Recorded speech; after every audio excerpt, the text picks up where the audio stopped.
Youth policy and perception, a new wave of African transformation. Hello to you, ladies and gentlemen. Welcome to this other edition of your informative knowledge sharing program, Global Insight. Today, we are focusing on the youth, a reservoir for the African continent. And it is said that the youth represent a huge reservoir for Africa. They are a driving force for transformation. Therefore, as the continent emerges with its intersection in the global landscape with complexities as well of modern governance, economic challenges, social change, public policy, civic and political apathy, we question the place of the young people to catalyze a new wave of progress through their aspirations and innovations. The African Union Agenda 2063 states we need to firmly place youth at the center of our collective effort to build our continent, highlighting the critical role of youth in shaping the future.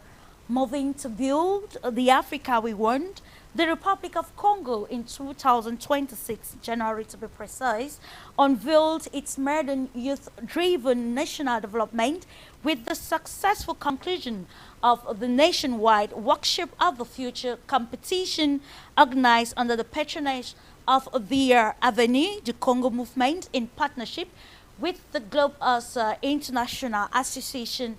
The grand finale of the event at the Congress Palace in the capital city of Brazzaville from January 27 to 28, 2026 attracted over 100 finalists and an audience of over 2,000 participants.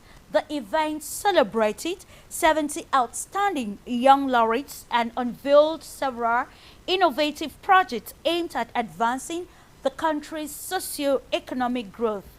Thus, this session of Global Insight Thursday seeks to explore how innovative initiatives are reshaping perceptions and responsibility among the young people, not just in the Republic of Congo, but across the African continent as a whole, and how can these actually translate to bringing and positioning the African youth in the global arena. This sentiment echoes as well as we dive into how youth innovation is cultivating a wave of change, challenging established narratives and fostering active involvement in policy making and nation building. And this with a panel of experts, particularly from the young voices across the African continent, the global south, particularly India.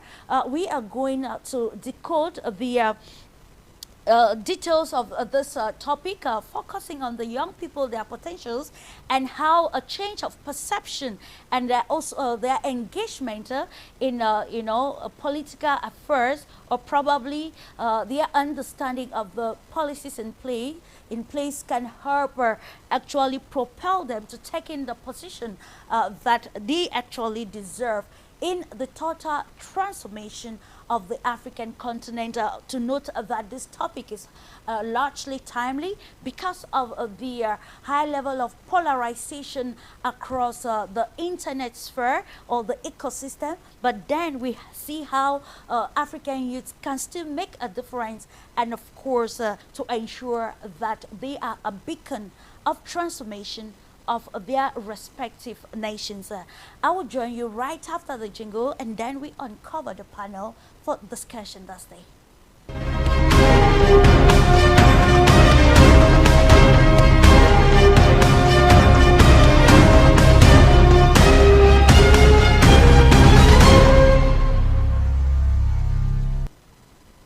Welcome back. If you are just tuning in, this is Global Insight. Today we are focused on youth and youth discussing things that do really matter of them, and see how they can be catalysts of change, catalysts of development and transformation in a world that is actually progressing very fast without wasting much time. We go straight away to introducing the panel, and I will acknowledge the presence of Danjai, who is founder Karma Foundation, co-founder and director at Zect PVT Limited. She's joining us from India. You're welcome to Global Insiders Day.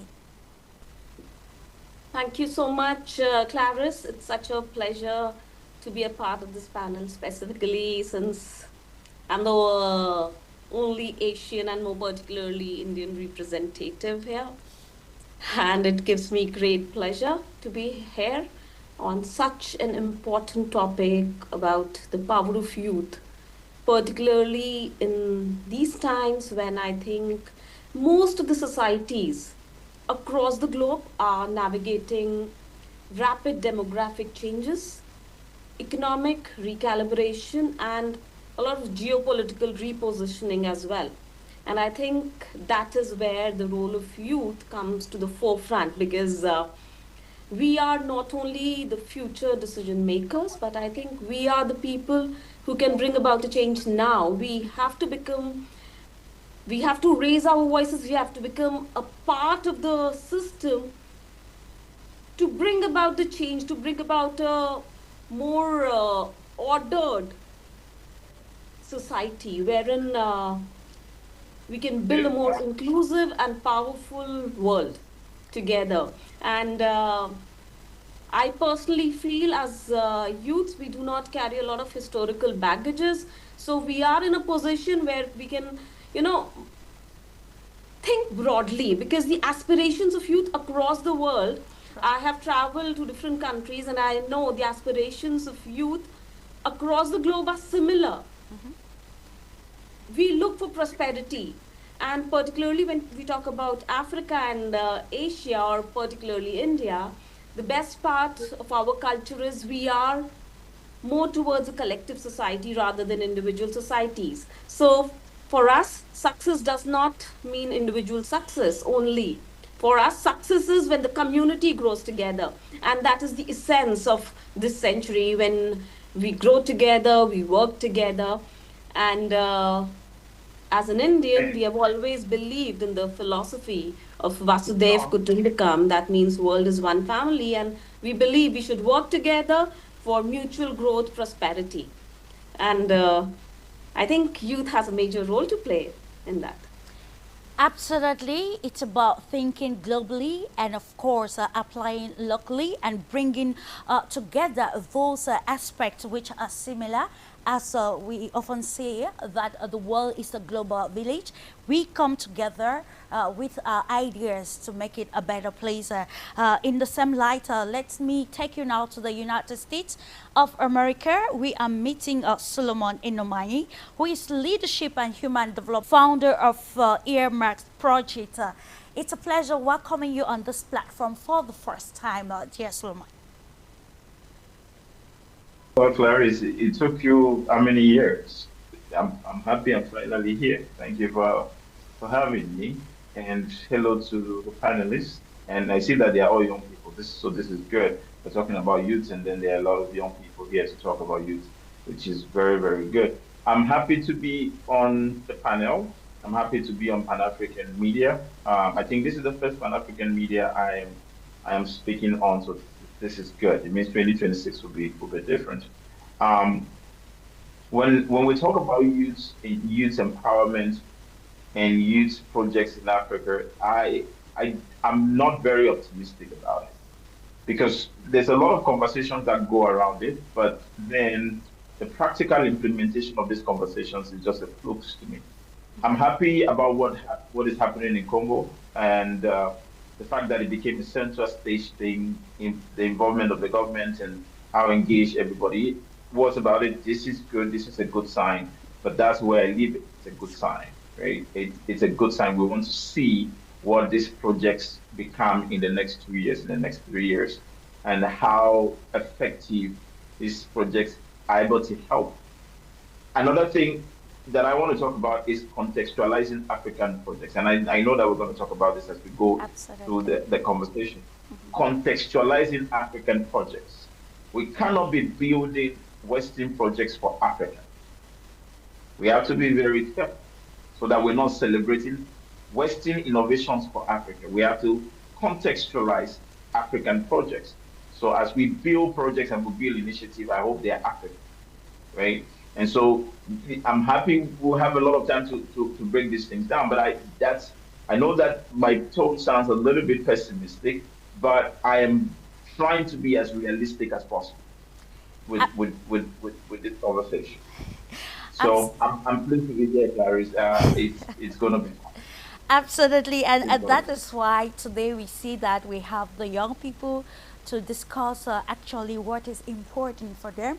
And you're talking about contextualizing, and that is the philosophy or the idea of the Global Association with other organizers of this, avenue movement that we saw how it brought about young people celebrating talent. And the question lies on sustainability, and that is a promise that came live from the this event that was highly praised in Congo Republic, making youth to be, in front of what matters, and of course, it will lead to this sustainability and practical implementation of projects like you've just highlighted, Solomon.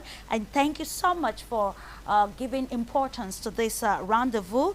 And we are coming back to the Republic. That youth in Africa actually hold. According to statistics, Africa today is the world's youngest continent, with more than 60% of the population being young people. By 2030, African will make up about 42% of the world's youth population growth. African youth is going to make up about 0.5% of the world's youth. I believe this demographic edge carries with it a huge potential, unlike any other continent. And however, this potential has not been full systemic changes. I think that is what we want to look at today, because I believe change is on the way. For example, what happened in Congo and what is happening in Cameroon. I believe there's a shift on the way, and that's what we want to explore today. So Thank you.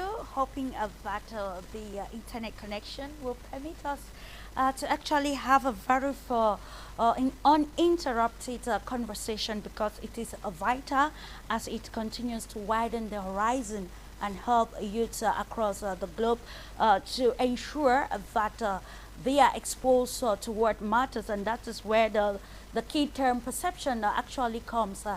Selective exposure and perception is what will propel this reservoir to the point of being that catalyst for change and transformation across the continent and beyond. We also acknowledge Pufong Javran, CEO Legacy Holdings, the forex trader, who is also an agricultural enthusiast. He's joining us from Cameroon. Welcome, Chief. Thank you very much, Clarice. Good afternoon, and good afternoon to all co-panelists. It's a pleasure once more to be on the platform to share knowledge with respect to the topic youth policy and perception, a new wave of African transformation.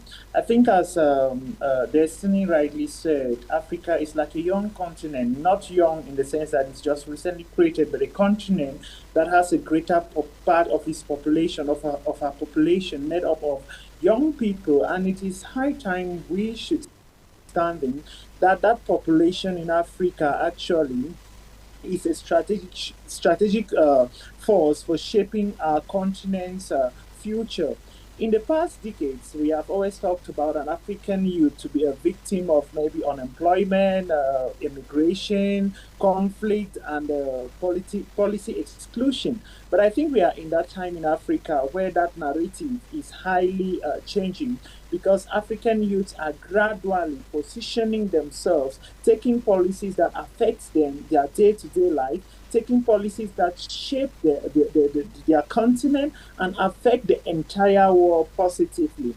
As we just witnessed from the L'Atelier de l'Avenir in Brazil, we noticed that youths were coming up with amazing topics like mon entreprise, mon pays, mon entreprise, and so on and so forth. The teachers of the future, and so on. So youth are strategically positioned in Africa to drive change, drive policy that will have a positive impact on the entire world. So I think that this topic is actually a speech in time that we look at it and see how far we can go to ensure that we transform Africa and we don't wait for others to transform Africa on our behalf.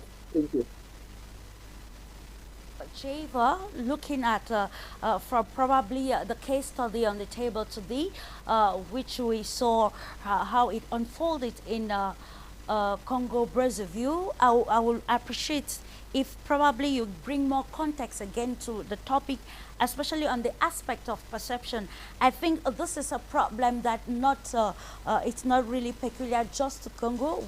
If we have to take example from Cameroon, given the maybe statistics that we get from social networks, we will discover that that aspect of perception is still a problem, and it is making young people not to live to their full potentials. So still taking this initiative of a global association, probably to celebrate talents, like we highlighted some of the key points, like movement is life category, where we talked about food security and innovation.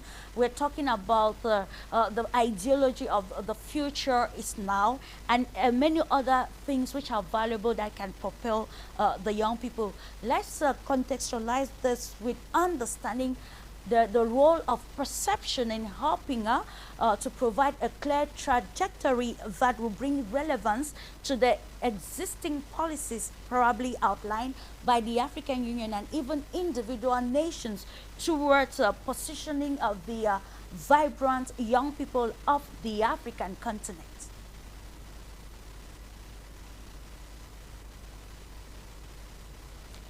The question is directed to you, Javans. Please, can you come again, please? We want to understand, because when we look at the topic, we've highlighted youth policy and perception. So perception is how the youths themselves perceive whatever thing is happening to the probably around the continent, and of course their time, their intellect, and the importance that they actually give to the opportunities present across the continent. So taking now the example of the Congo Brazzaville event that celebrated innovation, youth talent, and leading towards sustainable development and probably entrepreneurship, we want to explain further why it is imperative for a change of mindset set through perception to help position African youth towards a right trajectory that will not actually want to bring, like Solomon said, bringing Western ideas to probably fit the context of the African continent. Okay, so if you look at the workshop that held in Congo, you'll notice one thing that captivated my mind. There was a statement, I will say it in French, La Voix de la Nation, that is the voice of the nation. And this is a message carried by the youths. That means they have that understanding that irrespective of the fact that in the present dispensation in the African continent, they don't occupy significant policy positions, they believe that they are still at the helm of policies as far as the nation is concerned. Their voices count. And every young person in Africa is trying to change the perception we have had in the past, which has always been that of us being unemployed, that of us maybe being highly victims of immigration, maybe being used as child soldiers, sorry. So now we are gradually changing that perception by coming into the table, making decisions ourselves, participating or voicing our concerns about the future that we are seeking for. Hoping that with time, maybe those that are actually occupying the positions will see the possibility of bringing us into the table where we can vote. Maybe when I talk about us voting, it's not casting votes for those who are to lead us. No, I'm talking about us participating in the decision making, like being voted into positions that we can actually take decisions that will not only affect us in positions, but will affect every young person. So if we say that gradually, as we are airing our voice, we are showing the determination to participate in decision making that directly affects us, if we are given the opportunity to sit on the table and we come to the table now, taking decisions that properly affect us and affect the entire people population of the continent, we should be able to do something that is reflective of the total population or of the total, because if we do something that reflects or affects the total youthful population, it will obviously affect the entire continent, because we are the ones that constitute the population that is on the continent. We are not only the active population, but we are actually the majority of those that occupies the continent. So we are actually trying to redefine it. So our question is not whether youth are transforming Africa, but how deeply policy frameworks and global perceptions are aligning with the reality that we as African youths we are putting in place. Because we might just go to conferences, we make the decisions, we air our voices, but when it comes to the decision table, we are not actually there to vote it, to maybe to cast votes that will actually pass on resolutions that affect the youth. So how deep are the policies governing Africa now really reflecting the aspirations of the youth, as the youth are the ones that have become the key actors in driving the perception change in the African continent? And that is a very actually a good question that we are going to answer together in the course of this discussion as we continue to contextualize our topic. I think from what you've said, I will need to go back to Solomon to get again probably a global understanding of we identify in our preamble that the African youth represent a reservoir, and when we look at the African continent, we see a continent that has about 70% of its population being maybe a young population or youthful population. Let's try to, from what you said, you know, it's true you're somehow pessimistic, but then it's time to think on how to see probably bring about the materialization, the practicality of theories or you know, ideas that pertain to the emancipation of the continent's vibrant population. We are wanting to look at Africa's youth as a reservoir versus global perception traps. This you know, a problem that is affecting a whole lot of people, and I think that is what is making maybe innovators to think, probably think that they can you know, take Western and invest probably on Africa and expect the same results. Okay. So, Clarice, I want us to be as objective as possible. Absolutely. I'm not pessimistic, I'm realistic. A reservoir is not always a good body of water. Sometimes a reservoir can be a reservoir of poisonous water.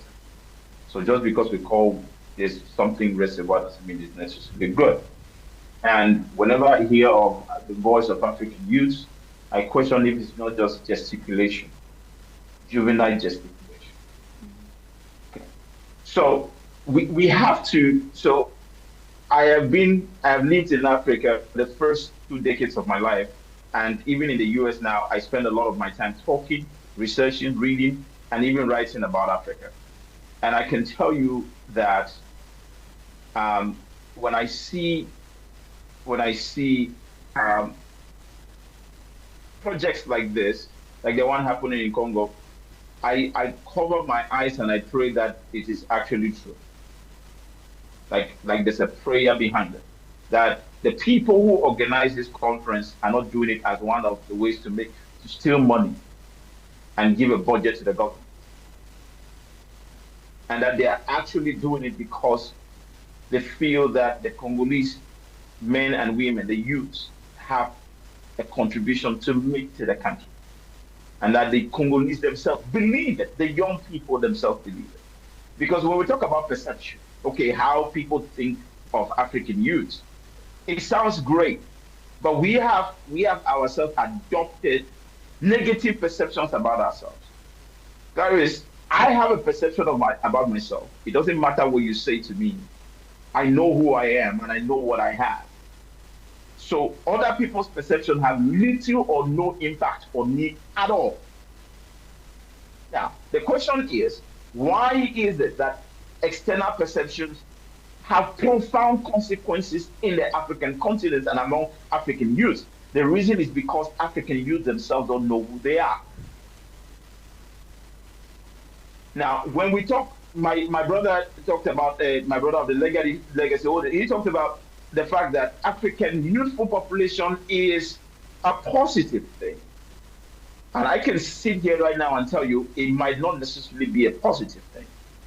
Because young people without jobs, young people without purpose, without vision can become serious problems to nations. And we have seen it. Since I was born, we talk about Africans' future and the future of young people. The future of young people, we are the leaders of tomorrow. I'm in my 30s now, we are still leaders of tomorrow. In my 40s, I'll still be leaders of tomorrow. And we have leaders who cannot stand up straight for 5 minutes. But African youth are still leaders of tomorrow. I was going to ask the question, what is the age limit of somebody being a youth? What is the age? When you're 50, are you still a youth? And 60, are you still a youth? When you're 70, are you still a youth? Like, what is the age? Because when we need to contextualize these conversations as precise as possible. As precise as possible. Now, in that practical sense of things, we can no longer sustain conversations that are inspired by vain gesticulations, vain, empty, flamboyant ideas. If you look at the Maslow hierarchy of needs, the first needs that a human being has is physical needs: food, security, clothing, where they stay. My brothers, all of us here are from Africa except for our sister. What is our water situation in Cameroon, for example? What is our food situation in Cameroon, for example? What is the places where we live, for example? So that you have these young people who they talk nicely and they even, so sometimes you feel like there's this castles in the air idea around the things that we do, that we don't go to the nitty-gritties of what we, like, go to the matter itself and deal with it so that we progress. So I don't know if you understand what I'm trying to say. So we are hanging on the air and we are trying to build from the air. And there's no foundation. And then you ask me, Solomon, what is the foundation? The foundation has to go back to us saying, what is my purpose in life? What do I want to do? What are my values? What contributions do I think as a young person do I have to contribute to my country? This project that I'm building, how many people do I want to be affected by it? Why am I building the project? And am I ready to stand and defend the project no matter what? This is the questions African youth have to answer, Clarisse. We can no longer just keep having one conference or useless conference to another, because Africans have a lot of conferences. Africans organize like 1 million conferences a year, and people still don't have water. The roads are not done. People barely have food to eat. We import everything from China. Our clothes, our shoes, our hair, our body cream, everything is imported. Even toothpicks are imported from China. I don't want to be pessimistic. I'm simply saying that we should not have a grandiose mindset about these things, but that we actually look at the real problems that are affecting us So long as we don't go to the cancer and cut it out, and we think paracetamol will solve the problem, we will wake up 30 years from now, 40 years from now, and the cancer would have grown and taken over our brains, instead of going through the painful process of actually taking out the cancer as small as it is right. Absolutely. Absolutely, being realistic, but then still counting the milestones or the strides that have already been recorded so far. And I think a solution to the problems which you just highlighted, Solomon, it's actually in this perception that we are looking at today, which call actually comes to join or align with the idea of this the events that held in Congo Brazzaville, because it's holding in a country where you see how media narratives have actually probably cajoled young people into becoming today the country is facing what we call bébé noir, and an event like this is a solution towards changing the mindset. You as the founder of probably the Afro Foundation Destiny, you may want to elaborate more on how perception, changing the mindset is the way forward towards that base that Solomon highlighted that we need together with such platforms like the events that just concluded in Congo, to be able to propel the African youth, to give them that mental identity that will lead us towards this particular trajectory of greater transformation, being solutions providers to the problems of the continent. It's true we are going to look policy-wise in the hours ahead or the minutes ahead, but then let's try to understand this perception and its importance in galvanizing the young people and changing perception. Okay, thank you again, Clarisse. There is a general perception, especially in Cameroon, that youths are beneficiaries, not co-creators to policy. Yeah. It is a general perception in Cameroon. Yeah, I want to give an example. Yes, what is happening in Congo is good, but I want to give an example from a top statesman from Cameroon of what he said about youth involvement in policy. Now, there is this very popular talk show in Cameroon where the host actually hosts leaders and politicians in Cameroon, and they talk about maybe governance issues and that. And this was a former prime minister, by the way. And he was asked a question. When you entered the government, you were a youth, about 29 years old. And now that you are prime minister, has it ever occurred to you in one stage in time when the president gave an order for you to recommend positions for ministers, did you ever think about the youth? And this was his answer. He said, at the time he entered the government at the age of 29, he was far mature. And he thinks youths of today are not in the same position of maturity as he is. So his recommendations never carried a recommendation of a youth.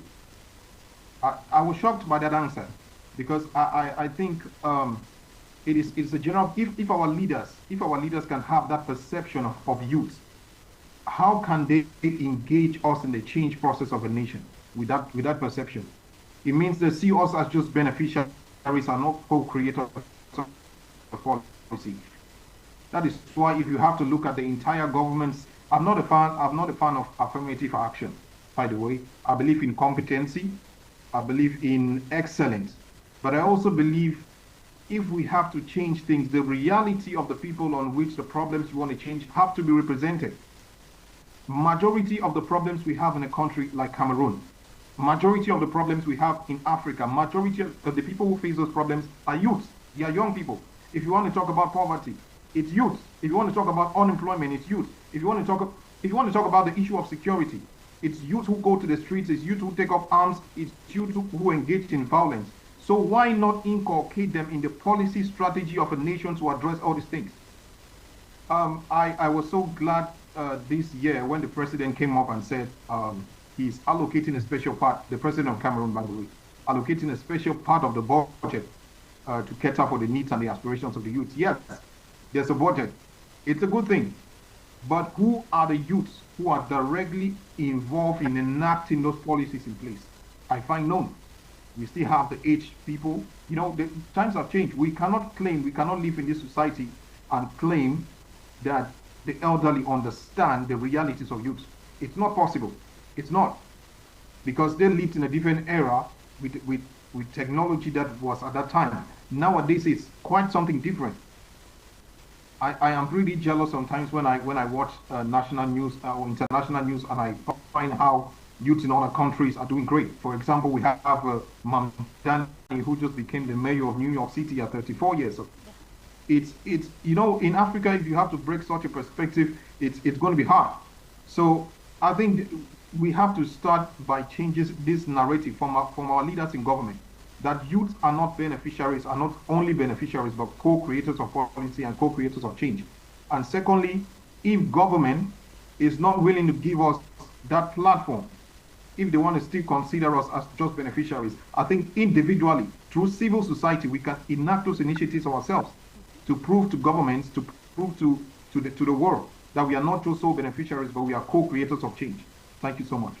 Indeed, of course, co-creators of change, and it brings us again to see the workshop of the future that concluded in Congo Brazzaville.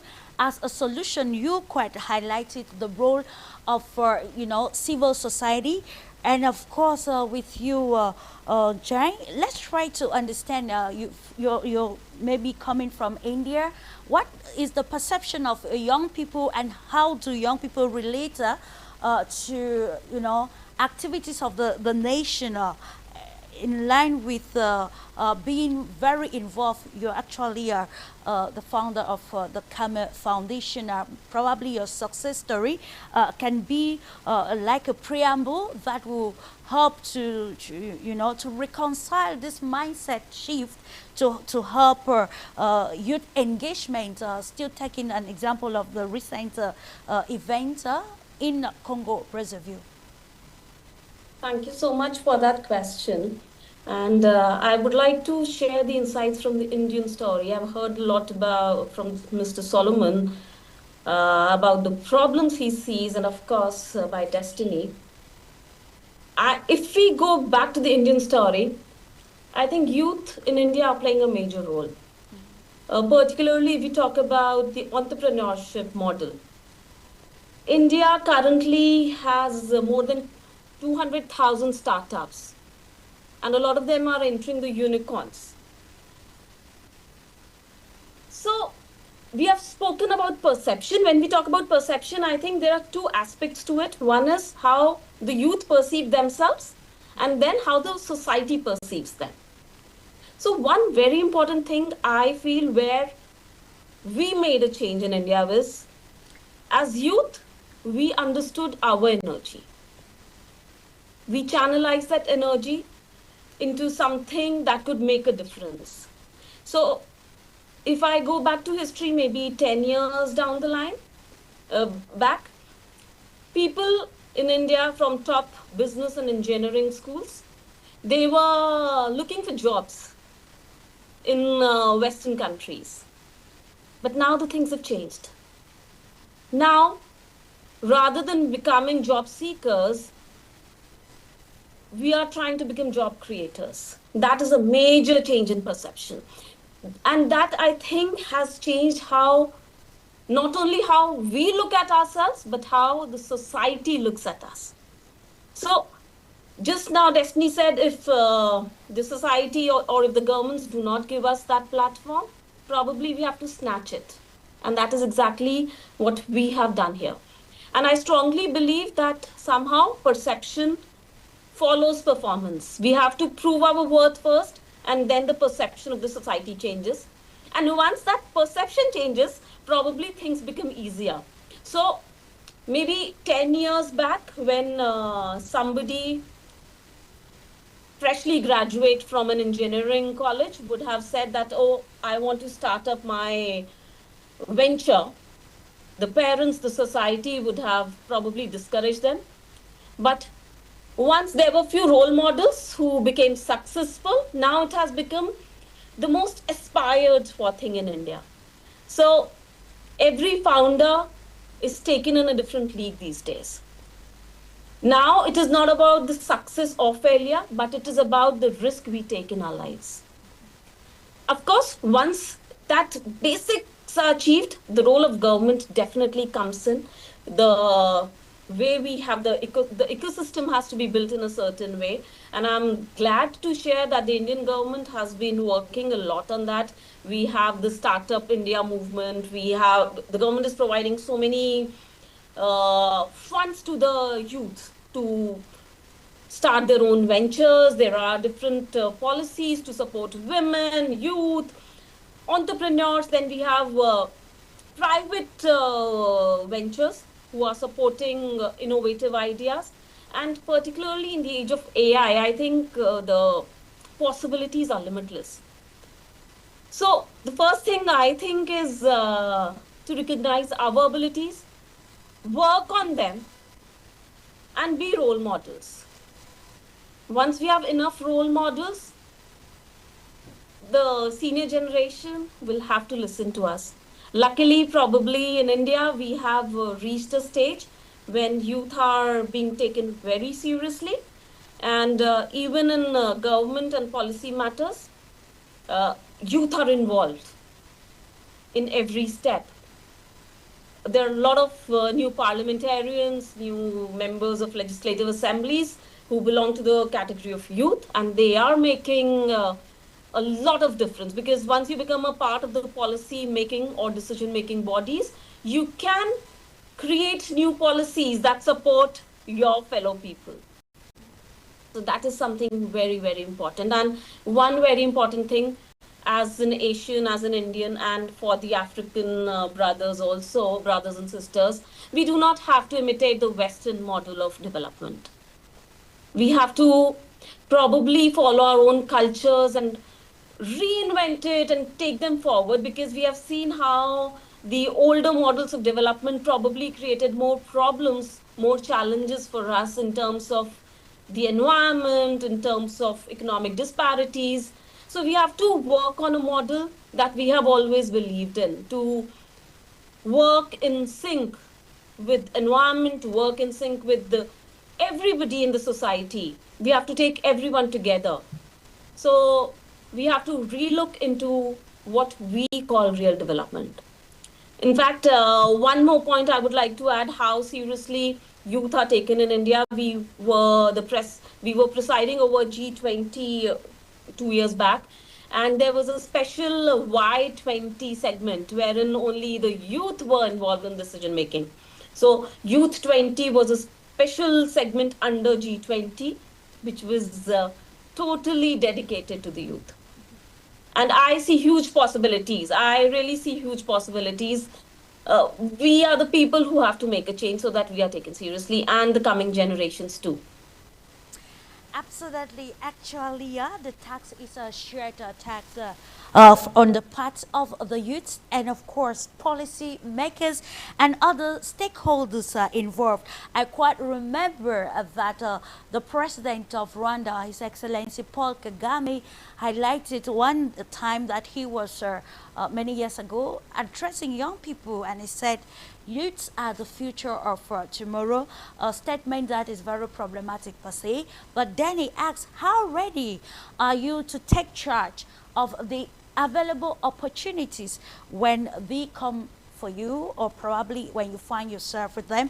And this is what we continue to have a discussion on this discussion of Global Insight this day, with the case study of the Congo and changing mindset. I think this is just a preamble or a precept towards reducing some sort of disengagement in the lives or civic and political lives of the country or continent. And I think, to answer your question, probably give more light to it, Solomon, the fact that the young people have been very absent from the political life. If we are taking the case study of Cameroon, it's some sort of explains why they feel relegated, and this is the moment with the future starts now that we continue to chart the way forward. We now shift from blame to, harnessing the available opportunities together with stakeholders and policymakers. You want to elaborate more on this, Javans, especially as the Africa's Agenda 2063 focuses on the place of the African youth. How can we make this reservoir more positive and something that the continent can look up to, especially during these times of huge global transformations with the effects, direct effects on the young people? Thank you very much, Clarisse. I must say that some years back, I used to belong to those school of thought that believed so much that it was the sole responsibility of the government to maybe enact some policies that were going to bring the youth to start taking action or maybe impacting their own lives. But over the years, I came to understand that the government was never going to do that, because it is generally believed and acceptable that power is never given, but power is taken. And I've grown to accept and to appreciate the private sector is acting extremely hard in Africa to participate or to contribute positively to the general doctrine of mind shift, so that the youth can understand that they are responsible. To that light, I will remain grateful, though I was not actually participating in the workshop that took place in Congo Brazzaville, but I strongly appreciate Globus Association for engaging in that. I believe that Globus is a private organization, but they have decided or they understand the importance of youth. And when you look at it, the objective of this workshop that held in Congo, it was not to maybe fight or maybe to create that avenue where the young people will believe that, no, the government or maybe the old people have to give way or something. No, it was meant to give that knowledge or to distribute that particular part that makes the youth understand that youth innovation is one of the strongest drivers of perception change. If we must change the perception about ourselves and about how the society sees us, we must be innovative. We have to be innovative. And if you look critically across Africa, this is not the first or the last workshop that is coming up to talk about youth's mindset shift and innovation. Many will come up, but African youth are already understanding that as young people, they have to be innovative. Young people have to build startups, they have to engage in civil tech platforms, they have to maybe create green solutions, they have to get into creative industries. That is a mindset an African youth should be carrying. We know very well that innovation alone is not enough. Policy actually determines whether youth's actions will lead to transformation. But we have to push first on our own personal selves to see that we are innovative before we start clamoring for the policies. When we are clamoring for the policies, we are requesting to be on the decision table where they make decisions that affect our daily life. We are clamoring for those that are in position to be able to take decisions that reflect what we are working on innovation. So that is what we as Africans, we should be working as young people. We cannot keep on regretting that, okay, maybe today or tomorrow we might have the opportunity to leave, or we might never have the opportunity to leave. We have to be moving, because as we are complaining, we are growing old. I was young yesterday. Today I'm a day older. Tomorrow I'll be older. But I don't have to stay on the same position, hoping that things must be reflective of what I promised the youth before I start acting. I have to start acting while pressing for things to change. Nevertheless, I appreciate those that believe that there must be a significant change before the start. But I believe that as an African who lives in Africa, there is an express need for me to engage in doing the little things I'm doing while pressing for policies that will back up or will make what I'm acting in become reflective. I believe that's exactly the mindset that a majority of the young people in Africa are actually carrying on. When you look at what happened in Brazzaville, the forum that occurred in Brazzaville, it was not just a mind shift forum. No, it was like a platform that was bringing young actors to meet policymakers to discuss their worries with. And we need more of those such platforms to come up in Africa, where you can actually express your mind, where you can say that maybe your startup is failing because the tax policy is non-favorable. Where you can say that, okay, maybe you lack this particular support from this particular responsible structure of government to realize this that could transform Africa. And that is how we can push to ensure that our continent becomes reflective of the population that we actually represent. So I think that we are actually pushing up that agenda whereby young people will understand that our life is not all about protesting, but it's about us solving problems.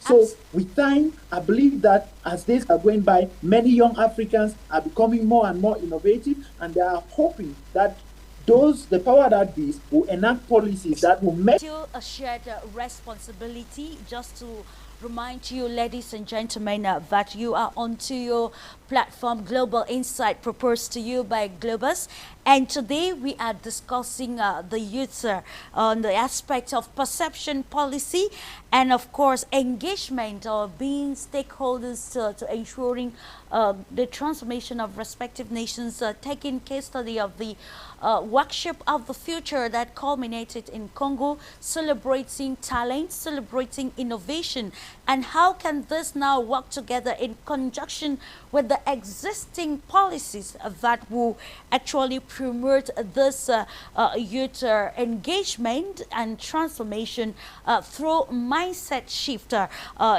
mantra that Global Association has actually carried forward as we come again to you, Solomon.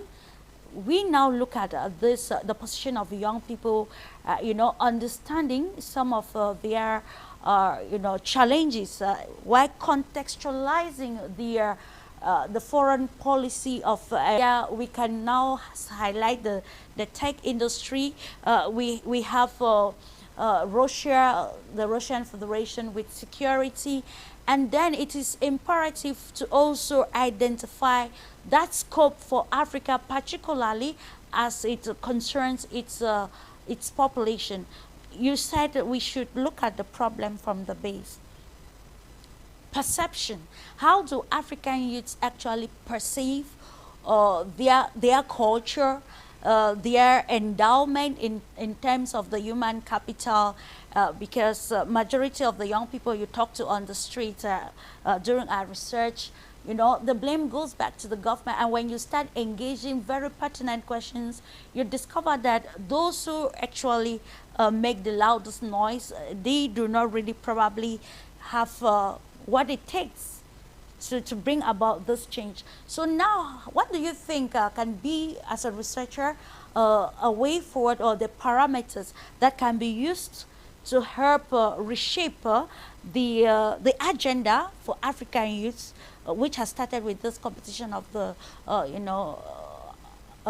workshop of the future competition, and some practical government policies that can align with this towards the emancipation, mental emancipation of youth across the African continent?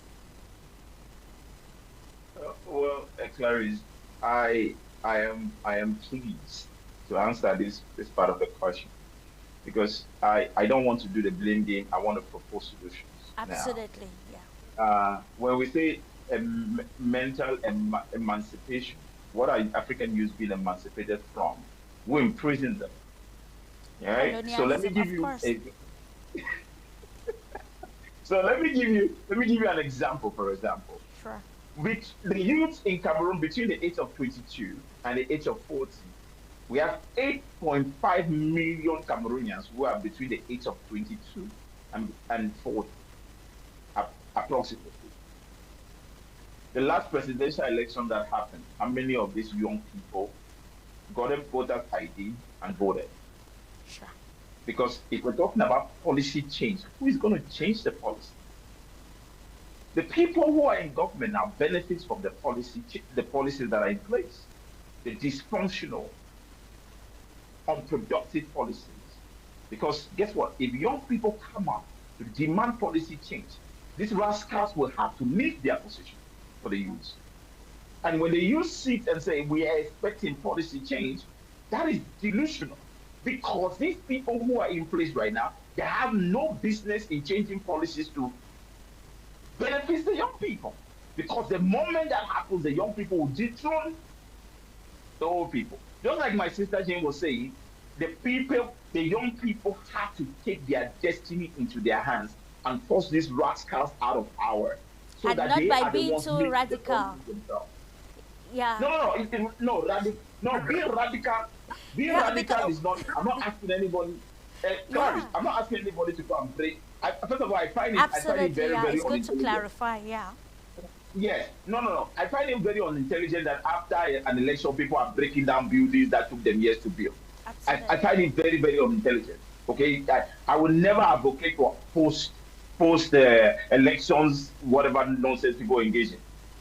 I just gave you a statistic. 8.5 million young people between the age of 22 and 40 live in Cameroon. How many of them were directly involved with getting the voter's ID and voting and making sure that the votes were counted in Cameroon? The last election that happened in October last year, how many of them were involved? If you want to see change in policy, Clarice, young people have to get involved in politics. There's no other way around. In fact, in my book that I'm writing now, I say it's only a mad person that doesn't get involved in politics. Because everything rises and falls with the political system of the country. Everything. So when young people don't get involved in politics and then they say we want policy changes, they're just crazy. I'm sorry to say. So solution is young people should directly be involved in politics, running for political office, getting involved in the political system, voting, electing people, and making sure that the people who are leading the nation are people that should lead the nation. Okay, politically. Education-wise, and my brother, Mr. Destiny, you're in Cameroon. We only study when there's exams. True or false? We spend the whole year watching Barcelona and Chelsea. If we're not watching Barcelona and Chelsea, we're watching the Nations Cup. We're not watching the Nations Cup, we're watching the World Cup. So that the whole entire year round, African young people are engaged in frivolities. Go to the libraries they are old, I know. The books are also old, I know. How many young people would you see in libraries reading when there's no exam? When there are no exams? If you want to change policy and you want to change perception, like Sister Jane said, perception only changes when performance changes. Because perception follows performance. And policy would only follow performance. So if African young people want to see perception and policy change, they have to engage in constructive education, not the education to acquire degrees and have certificates they cannot defend. Okay, for example, Clarice, I have a lot of my friends who are at CRO TV, for example, who work at CRO TV. These people cannot construct a simple sentence in English. They cannot articulate themselves for 30 minutes without making silly English mistakes, even though the entire time they speak, they're supposed to be speaking in English. We need to get serious with what we want as young people. And as you said, research is, we blame the government. The government is not doing this and the government is not doing that. When young people become engines of intellectual innovation, the systems will have to change. If the force is not coming from above, the change is not going to come from above, it has to come from the bottom. And the African young people have to become serious about their lives. And one of the ways to do that is to become intellectually strong, able to articulate yourself and articulate the clarity of purpose of what you're doing. Sure. Be able to make clear arguments and beat people in the battlefield of intellect and mind. This is how you win fights. African young people need to know how to write with exactitude of purpose, the ability to articulate themselves through writing. We go to school as if we're doing somebody a favor. How many of us study? How many of us read when there's no exam? We're watching Paris food and all these other foods that we watch. Let's be sincere. If we're going to change perception and policy, we have to get involved in changing it. We cannot ask for other people to change it for us. We have to get involved. I look forward to seeing young people running for mayor. I look forward to see young people running for local government positions. I look forward to people running for their village chief. Let us get involved instead of asking for help. Let us become our own helpers. Absolutely. I look forward to see, for example, Mr. Destiny and myself starting a company together. I'm not worried that he is from the Northwest, I am from the Southwest. That's the future that we need to create. We cannot create a future by saying, I am Bangi, I cannot marry a girl from the Northwest.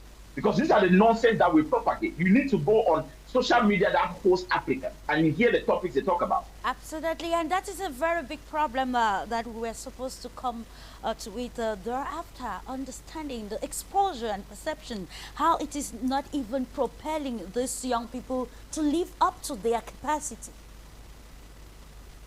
It is not. For example, everybody wants to do a business, for example, in Cameroon right now. The business they do is what? Selling shoes. Mr. Destiny, please tell me if I'm wrong. They sell shoes and clothes that they import from China. You can't, how many young people have said, please give me a business idea you want to start so I can support you financially and even morally and find people to work with you. I want to sell shoes and clothes. What I do is I block your number, we'll never talk again after that. How many young people? I want you to tell me, I want to start a small pottery, I want to start a small fish farm, I want to start learning how to make my own clothes and sell them, and then now I will sit down with you and say, okay, let's build something. I want to start a restaurant. This is my restaurant idea. I want to use the idea of McDonald's in the US and implement it in Cameroon. No, we want to sell clothes and shoes from China. And then we're talking about perception change, and we're talking about innovation, and we're talking about policy change. Clarisse, angels are not going to be deployed from heaven to come and change Africa for us. We have to change Africa by ourselves. And this is not going to come by us fantasizing about it and telling each other good tale stories. It's going to be about us looking at each other to the face and telling ourselves that we have failed, and that we can do better, and that we should do better. Indeed, a very imperative solution was already found in Congo Brazzaville with the workshop of the future. Of course, you know, if we're talking about 70 laureates with very important innovative projects that can actually develop, and how can this you know, help them to have a mindset shift. I think a solution, ladies and gentlemen, can be having youth discussion by youth themselves, and not having youth discussion by people who do not really have the realities of the young people, or probably we need more avenues that will help them to widen the horizon. Clarisse. And with Clarisse. you, Destiny. Yes, Solomon, you want to say something? Clarisse, the youth cannot sit down and talk by themselves because they are on TikTok fighting each other. Actually, Okay, let's see. Because they are watching football, Manchester City and Manchester United. Okay, they cannot sit down and talk by themselves because so it's like, because they are in nightclubs. Can we be sincere? Because again, this innovation we're talking about, and Clarisse, I know we have to move to the next speaker. It's Absolutely. like, can we start cleaning our streets and making sure that our streets are clean? Can I see a group of Cameroonian youth who say we want to clean Boya, for example? We want to clean a Douala, for example. We want to just clean the street and make sure that they are clean and organized. That we want to form a team of young people who will read books and study and have exchanges together. That is where, guys, this is where the change is going to come. I salute the efforts that is made by these organizations to create platforms like this. It's incredible. It's an incredible opportunity. And I hope that it continues. But Clarisse, we cannot build on sand. We can only build on character and purpose. Of course, which is very imperative, the voice of the nation, the voice of the youth with you, Destiny. We still want to probably look at how, from the human interest aspect of it, the internet came, and I'll still go back to quoting Paul Kagame, who said that we are already living the fourth industrial revolution and still questioning the probably the readiness of the young people in making good use, especially of the internet. And Solomon actually highlighted when you do some sort of sampling or monitoring on social media platforms across the African continent, you see that the topics on the discussion, it's actually disheartening. I think I need to use a word like this to explain the situation.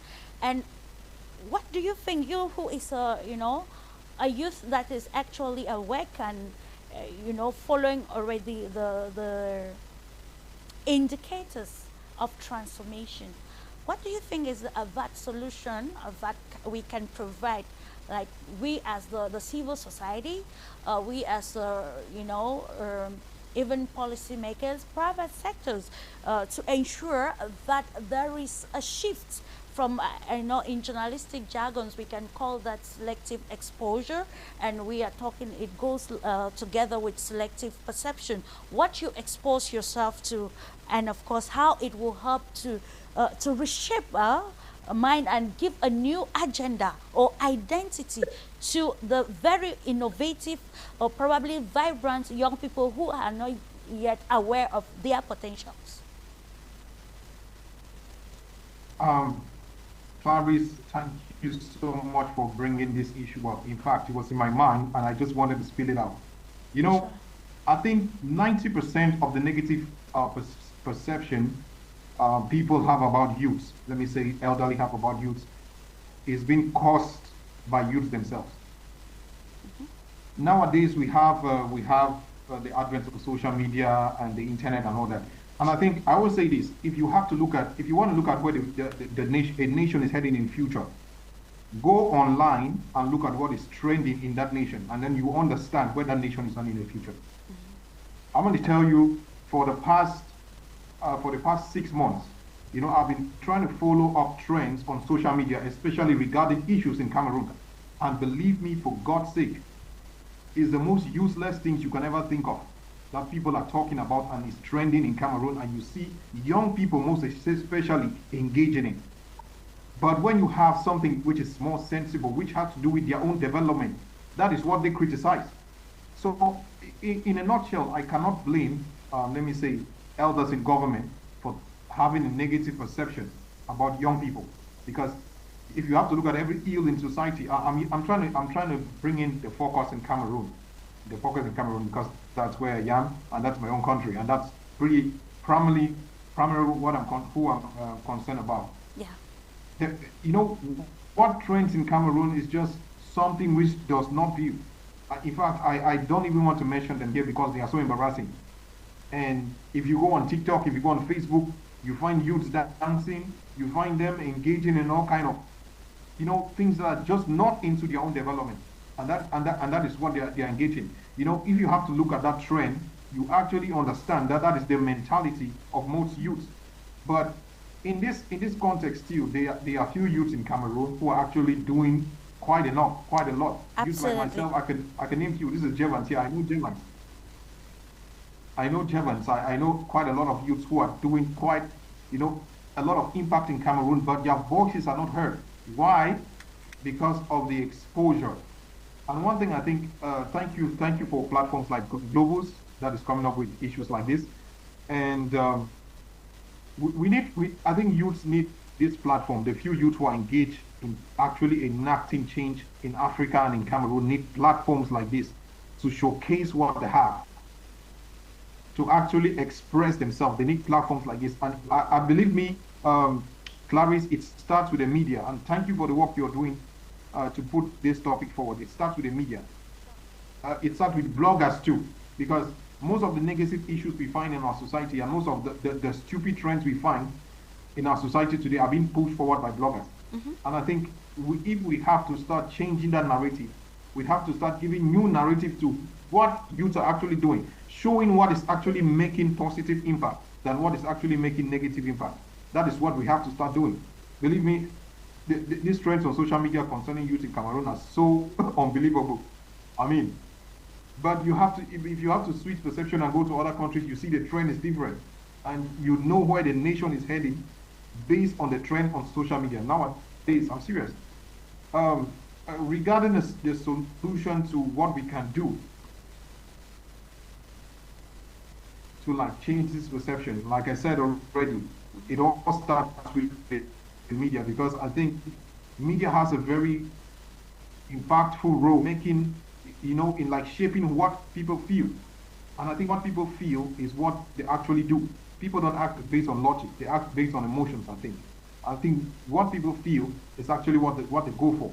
I think the media has a high role to play in shaping the perception of youth in Cameroon, of youth in Africa. They have to showcase the good things they are doing. They have to showcase the impactful work they are doing, the innovations they are doing. Let me shock you, Clarisse. We are complaining of policy, but let me tell you that the government actually has policies to empower youth in Africa and especially in Cameroon, but we have no idea about them. But we go ahead complaining about the same policies and say we have no voice in the policy space. Why? These things are not exposed to public. The media has to do that. The media has to do that, and youths have to take upon themselves to do research, to go forward to, if you have to ask around, if I have to take an example for myself, if I go around and ask, where is the Ministry of Youth located in your locality? Believe me, 98% of young people will know.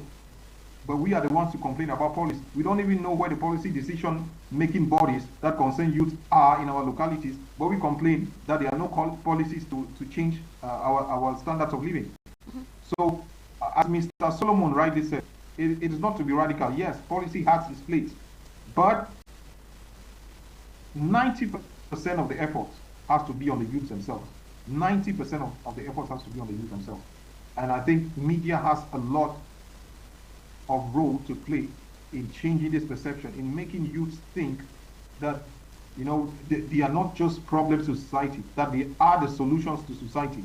And unless they start acting on those solutions, unless they start taking initiative, the policy changes, the policy directives that will actually change their lives will not come. And believe me, they are actually those policies, but they are not making use of them. So media has a role to play. The youths themselves have a high role to play, 98%. There are forums, youths have no idea about. I've been privileged to attend a lot of leadership development programs. I've been privileged to attend a lot of, engagement opportunities online, internationally. Let me tell you how I met Jane actually. I met Jane going online to invite her for one of my programs. Those are things I think youth should take initiative to do. If we have to change things, engage yourself in global partnerships and global educational and cross-cultural activities. That is for you to do. The government, no policy is going to come do that for you. No government is going to come force you to do that. So I think the youth have to take this challenge up to themselves. Thank you so much. Absolutely, the youth are working, but then we need a very good percentage that will show their engagement in the continent Africa, that will actually reduce, them taking into such very perilous journeys, trying to cross the Mediterranean, seeking for the greener pastures. That will actually help them to have their voices heard on issues that actually do matter for the respective countries. What is the way forward? How can we actually reconcile this? What are the parameters that we need together with all the stakeholders to move from practice to policy and more engagement? And of course, this will probably lead us to, I don't know if we should talk about rebranding the African youth through an initiative like the Workshop of the Future in Congo, Brazzaville, and many other, examples that we can see coming either from the Pan-African Youth Union and other organizations or youth organizations that have been involved in discourses regarding the global topics which have, universal ramifications, and this I would love you to elaborate on it, Jay. Looking at rebranding, youth crisis, moving from practice to policy, and how this will, in the next 5 years, change the narratives and even, probably change the agenda that the media do set for the young people in Africa and beyond, or probably in the global south.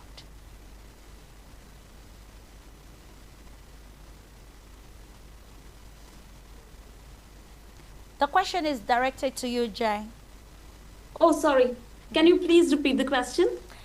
We are looking at solutions, what can be done to rebrand Yeah, sure. the African youth and even youth of the global south to ensure that we have more positive perception and engagement that will change this trajectory of transformation. So honestly, innovation. to be very, very honest, being from a country where youth were never seen as a problem, to be honest, even in families, in the society, youth were always a part of the decision-making process. So, and we have always believed in the power of youth.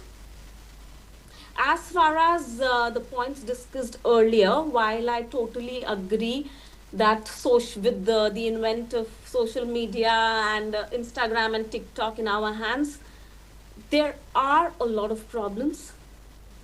But I cannot solely blame the younger generation. I think the society has a major role to play.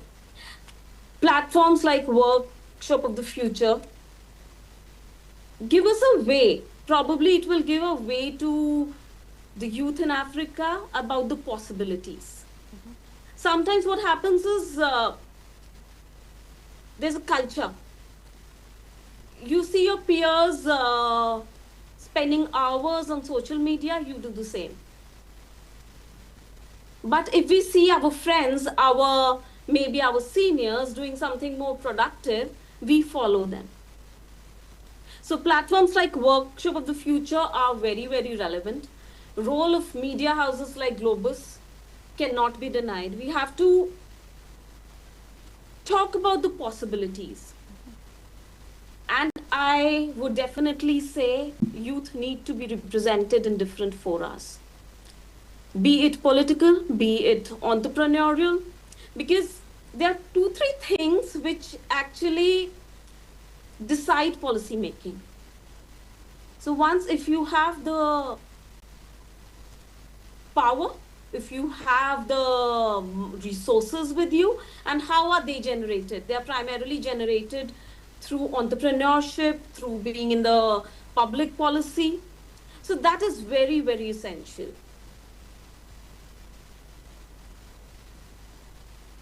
Indeed, very essential, and it now brings us to asking the question, the role of civil society. Jabras, I'll come back to you.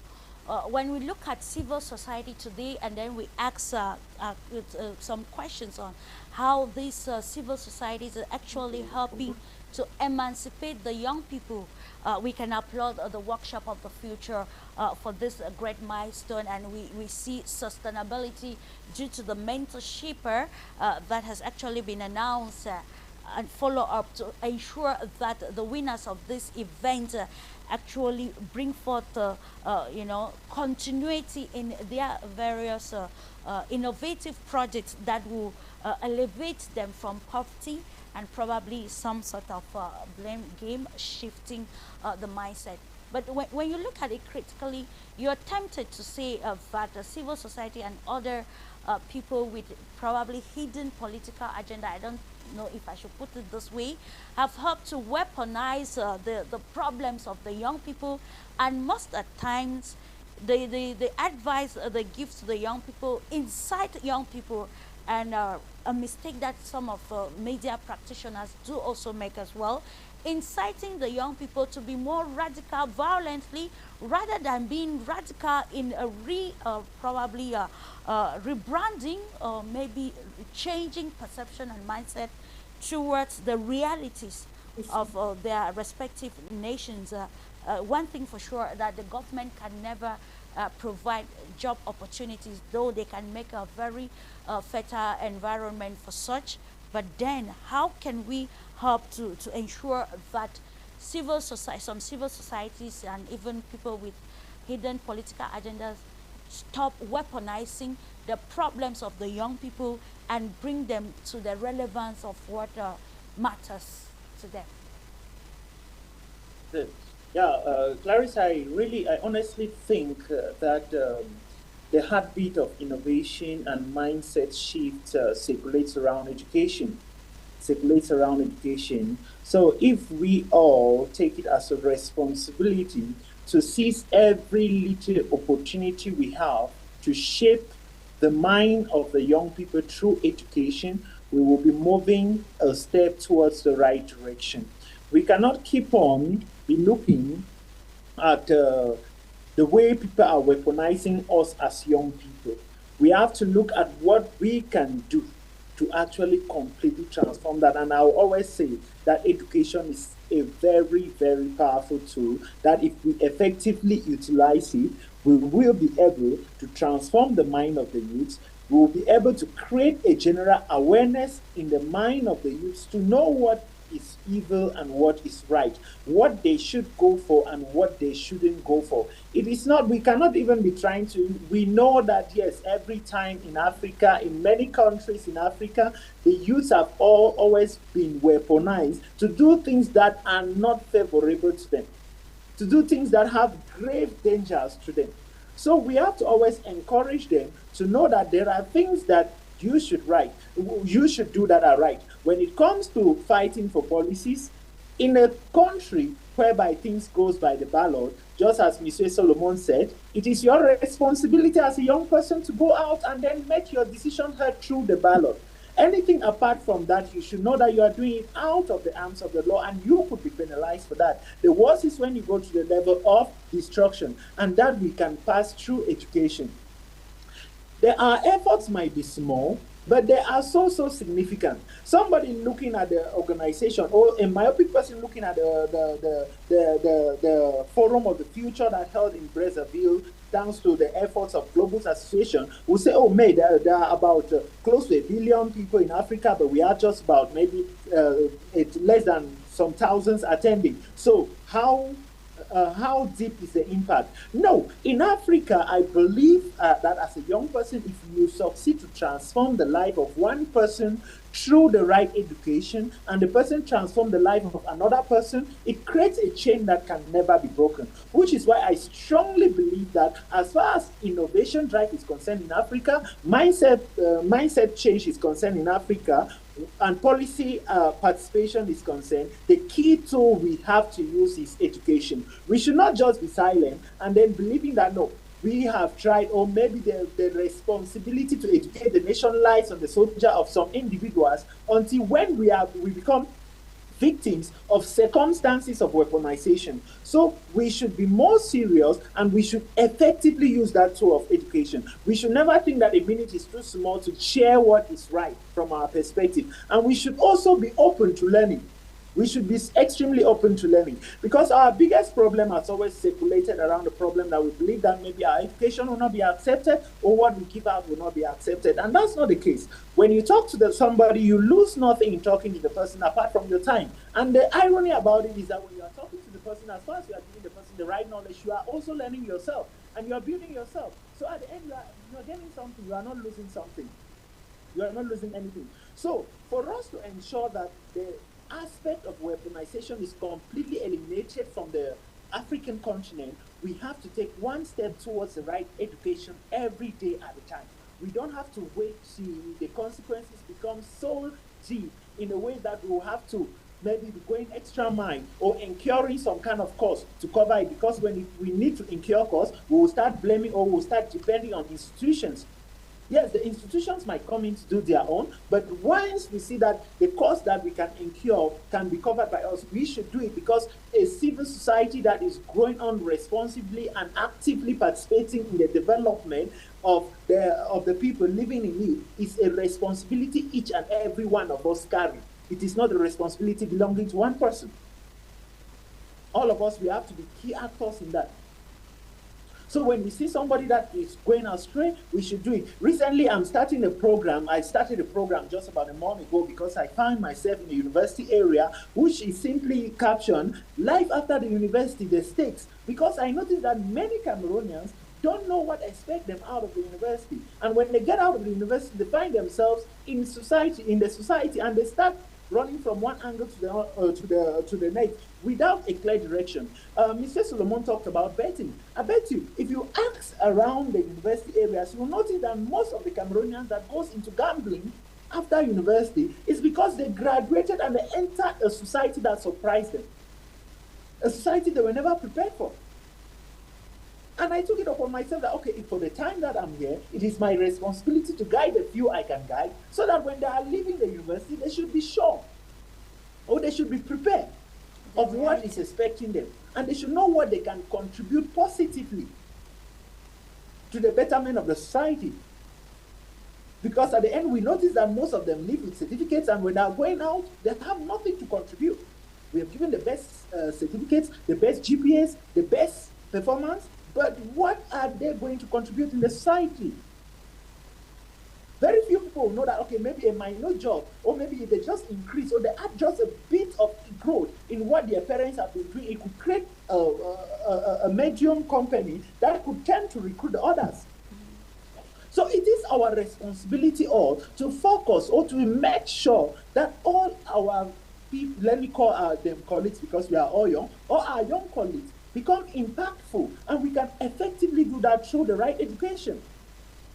So I think education should be the tool we are weaponizing to change the narrative of people weaponizing us to do what is not right.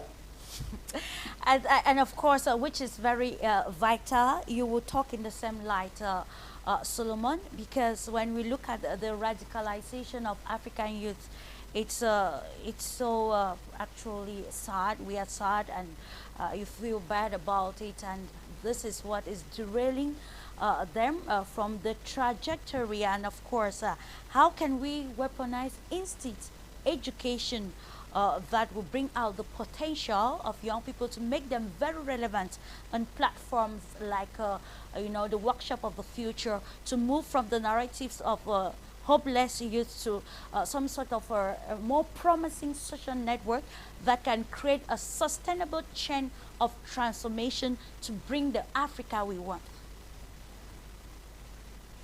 The short answer to that, my friend Clarice, is agency. It's agency. We are responsible for ourselves, and the tribal mentality that we have is only destructive. We are all contributors to our society, and if our society is functional, we are dysfunctional. That's what democracy is, and that's what is practiced in most African countries. If we are contributing, each person, so what I'm saying is, me and Mr. Destiny don't have a right to criticize our government, because we are the government. We voted the government. Whether we voted or we did not vote, we voted the government. And we're talking about civil society. I worry about civil society, but I want to talk about radicalization a little bit. Sure. You can only radicalize somebody without agency. So the ease to which African youths have been radicalized is because they are youths without agency. My brother of Legacy Holdings, with the future that you're building for yourself and the efforts you put together in building your future, can somebody radicalize you? Can somebody tell you to go and break building after an election? Where will I take the done from? It's impossible. You don't even have it. Yeah. It's impossible. The solution to this, Clarice, is agency. Even the education Mr. Destiny is talking about. What kind of education? Cameroon has approximately about 1,100 graduates agriculture from the departments of agriculture in different state and private universities in Cameroon every year, 1,000. But we import almost 60% of our food abroad. Very problematic. So what is the education we're talking about? Have you heard our brothers and sisters speak? People with bachelor's degrees and master's degrees. They talk like kindergartens and people in preschool.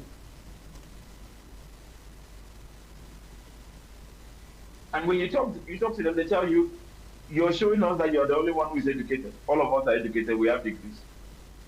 And what is your degree bringing as a solution to probably The to a second problem? thing is the courage to do good. Sure.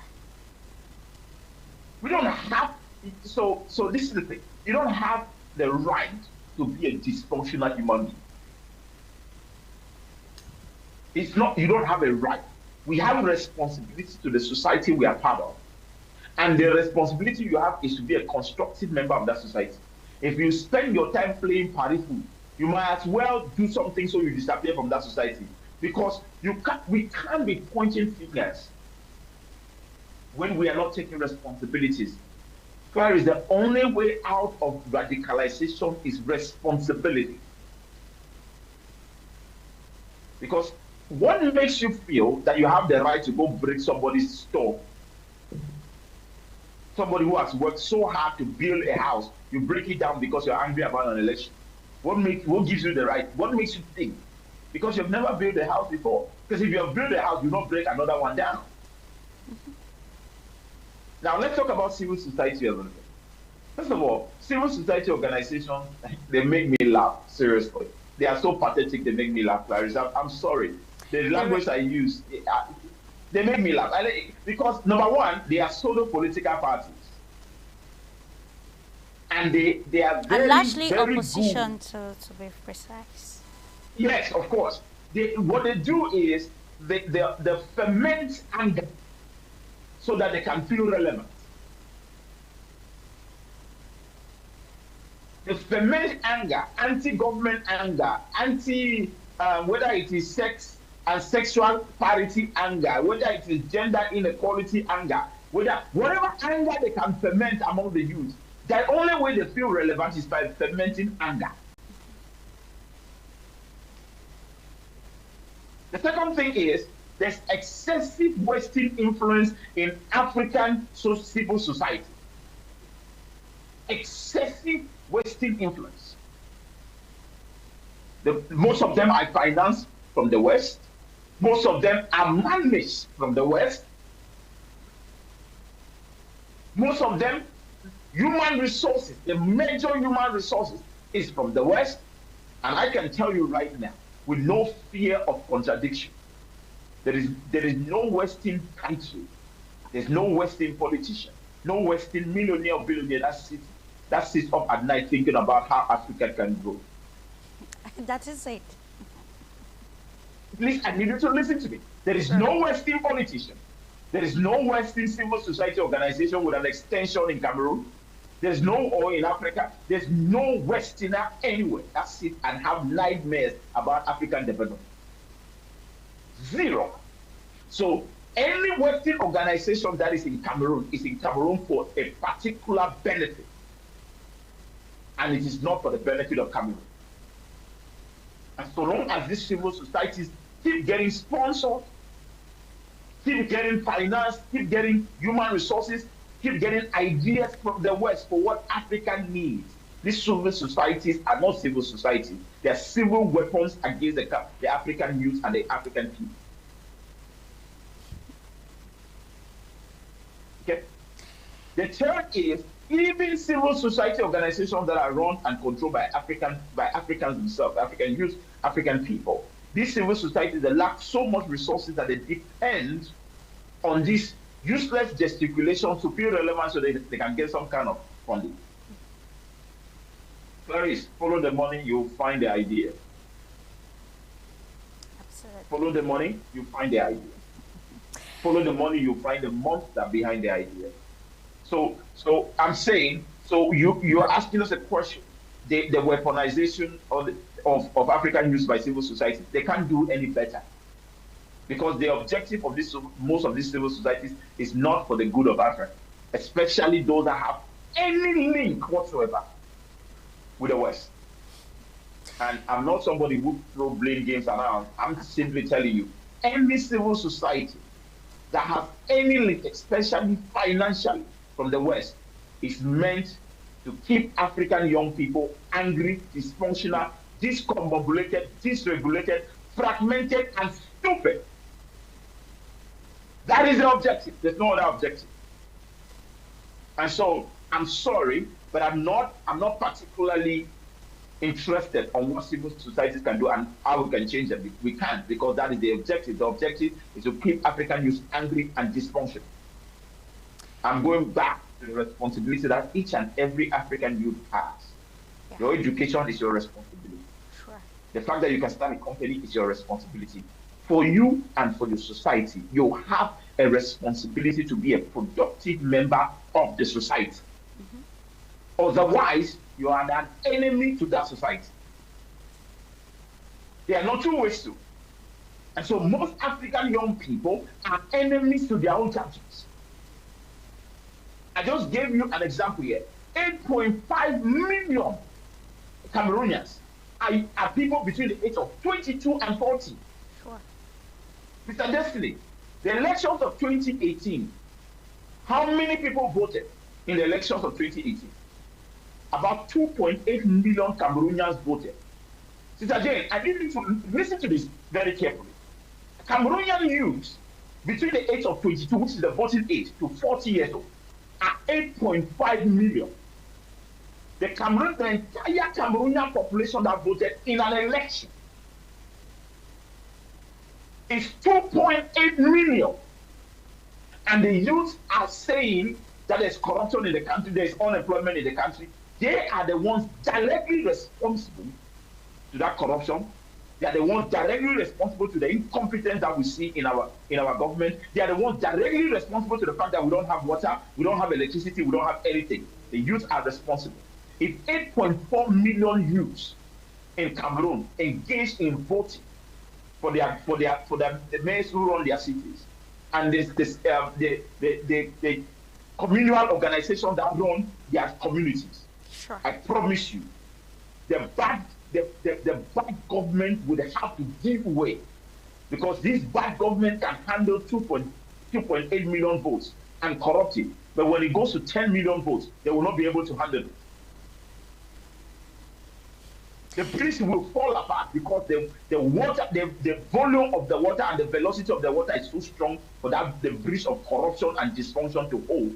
If 10 million Cameroonians, young Cameroonians, engage in the political system, we can have this conversation from today to tomorrow, Clarisse. If the politics of a country doesn't change, everything else fails. Everything in the country rises and falls with the political system of that country. And if the African youth don't get involved in the politics of their country, they can be dreaming until they turn 50. And the dream will never change. And the older they get, those dreams will become nightmares. Of course, we are in the era of a narrative shifter, total global transformation, where we give new meaning, new definitions to global terms like international relations, globalization, and of course diplomacy. And today we are focused on youth diplomacy, the one that is embedded in innovation, and of course bringing about the innate abilities of young people towards making them become catalysts for change, positive change and development.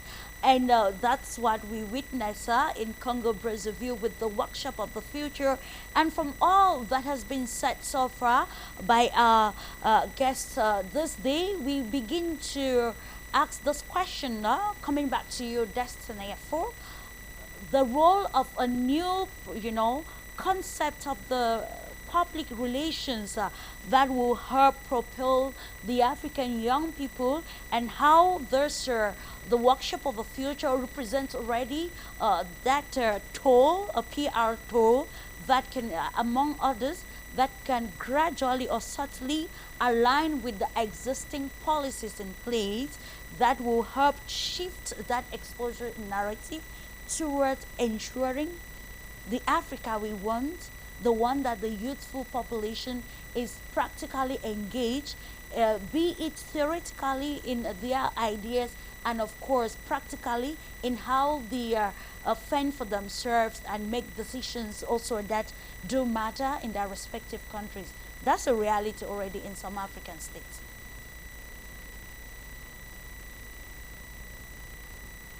Destiny, your mic is muted, I think.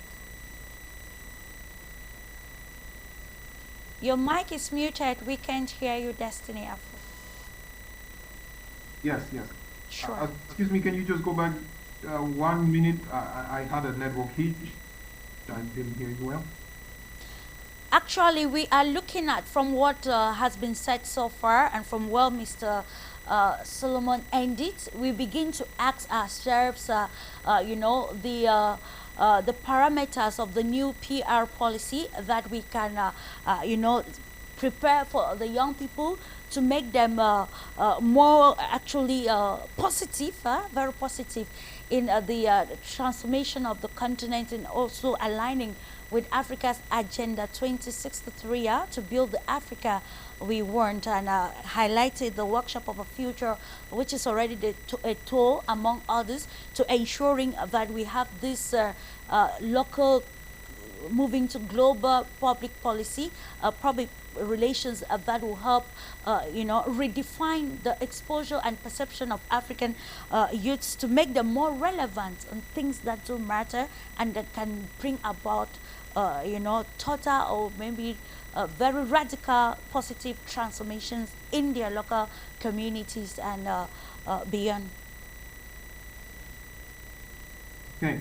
First of all, I want to say that it is quite encouraging that nowadays states in Africa, a lot of countries in Africa, are actually putting youths center to the agenda.